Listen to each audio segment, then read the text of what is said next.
নমস্কার বন্ধুরা, আজ আমি শেয়ার করছি নিমকির রেসিপি। মাত্র কয়েকটি উপকরণ দিয়েই খুব সহজেই তৈরি করে নেওয়া যায় এই নিমকি। আর এই নিমকি দোকানের মতো মুচমুচে ও খাস্তা হয়।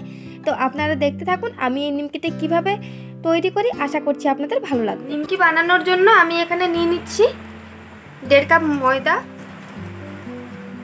দিচ্ছি পরিমাণ মতো লবণ, 1 চা চামচ মতো কালো জিরে, আর দিচ্ছি একটুখানি জোয়ান, এটা আমি হাতে একটুখানি ঘষে তারপর দিচ্ছি। আর দিচ্ছি 1/2 চা চামচ চিনি। আর চিনিটা এখানে অবশ্যই আপনারা দেবেন, কারণ চিনি দিলে খুব ভালো খাস্তা হয় নিমকিতে, সেই জন্য এই চিনিটা আমি দিলাম। চিনিটা দিয়ে আমি শুকনো উপকরণগুলো খুব ভালোভাবে মিশিয়ে নিচ্ছি। আর এখানে দিচ্ছি 3 চামচ সাদা তেল। সাদা তেলটা দিয়ে আমি খুব ভালোভাবে ঘষে ঘষে ময়াম দিয়ে নেব। এখানে আমি ময়দাটা খুব ভালোভাবে ময়াম দিয়ে নিয়েছি। এই দেখুন, এখন মুঠো করলে মুঠো হয়ে যাচ্ছে।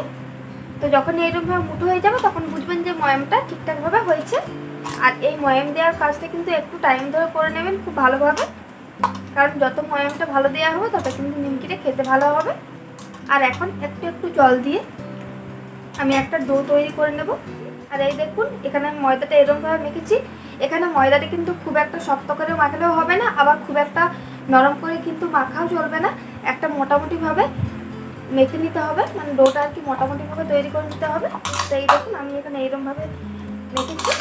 এখন আমি এটা আধ ঘন্টা মতো রেস্টে রাখবো। ময়দাটা রেস্টে রাখার পর এখানে আমি একটা গোল তৈরি করে নেব।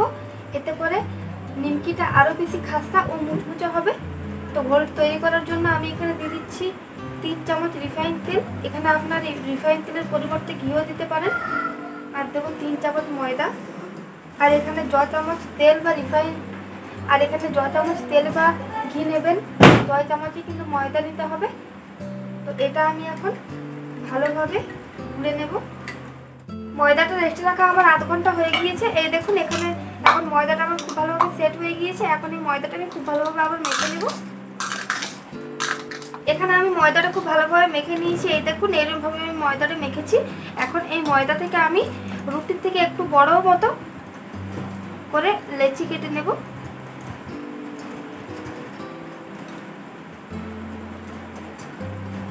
আমরা যেমন রুটি করি তার থেকে ঠিক একটুখানি বড়।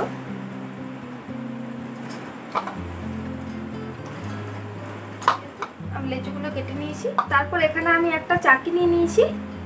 আর এই চাকির উপর এখন আমি ভালোভাবে তেল একটু মাখিয়ে নিচ্ছি। এখন আমি এই লেচিগুলোকে বেলে নেব। এই দেখুন, এখানে আমি খুব ভালোভাবে বেলে নিয়েছি। আর এটা ঠিক আমরা রুটি যেমন খাই সেরকমভাবে আমি পাতলা করে বেলে নিয়েছি। এখন আমি এই রুটিটার উপর এই যে গোলটা গুলে রেখেছিলাম এটা আমি এখন লাগিয়ে দেব। মাখানোর পর এইভাবে করে গোল করে নিতে হবে।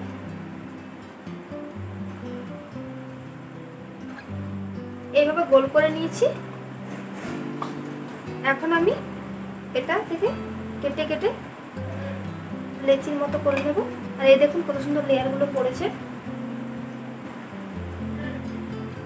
এই দেখুন, এখানে আমি সবকটা লেচি কেটে নিয়েছি। এখন আমি নিমকিগুলো বেলে নেব। তো তার জন্য একটা লেচি আমি তুলে নিলাম।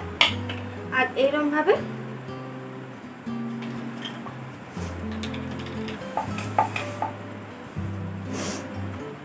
চাকিতে রেখে এরকমভাবে ঠিক এর মাঝ বরাবর চাপ দিয়ে এরকমভাবে লেচিটাকে দিয়ে নিতে হবে। তারপর এটা আমি পাতলা করে বেলে নেব।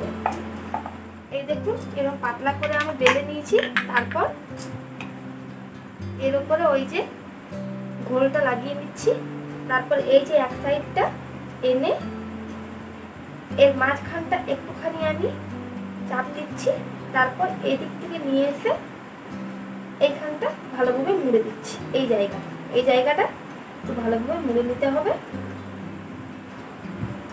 তারপর একটা কাঁটা চামচ দিয়ে আমি এরকমভাবে কয়েক জায়গাতে একটু ফুটো করে দিচ্ছি। তাহলে কি হবে, নিমকিটা ভাজার সময় আর খুলে আসবে না।